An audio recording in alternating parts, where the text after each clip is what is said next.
Pagbasa mula sa aklat ni Propeta Isaías.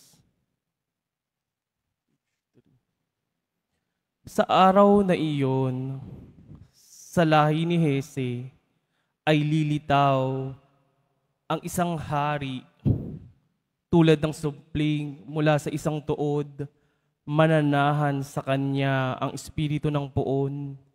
Bibigyan siya ng katalinuhan at pagkaunawa, ng kaalaman at kapangyarihan, ng karunungan at takot sa Panginoon.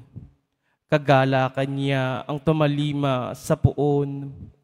Hindi siya hatol ayon sa nakikita o batay sa narinig sa iba. Bibigyan niya ng katarungan ang mga dukha.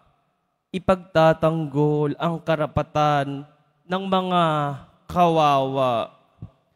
Ang salita niya ay parang tungkod na ipapalo sa malulupit. Ang hatol niya ay kamatayan sa masasama. Katarungan at katapatan ang paiiralin niya sa kanyang pamamahala.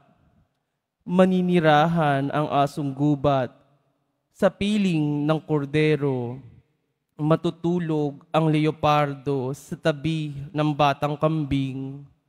Magsasama ang guya at ang batang leon. At ang mag-aalaga sa kanila'y batang paslit. Ang baka at ang oso'y magkasamang manginginain. Ang mga anak nila'y magkakatabing matutulog. Kakain ng damo ang leon na animoy toro.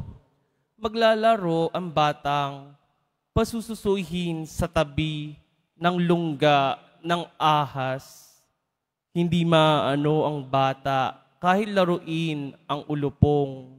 Walang mananakit o mamiminsala sa nasasaklaw ng banal na bundok. Sapagkat kung paanong puno ng tubig ang karagatan, laganap sa buong lupain ang pagkakilala sa Panginoon. Sa araw na iyon, isisilang ang hari mula sa lahi ni Hese, ang magiging palatandaan para sa mga bansa. Ang mga bayay tutungo sa banal na lungsod upang parangalan siya at magiging maningning ang kanyang luklukan. Ang salita ng Diyos. Salamat sa Diyos.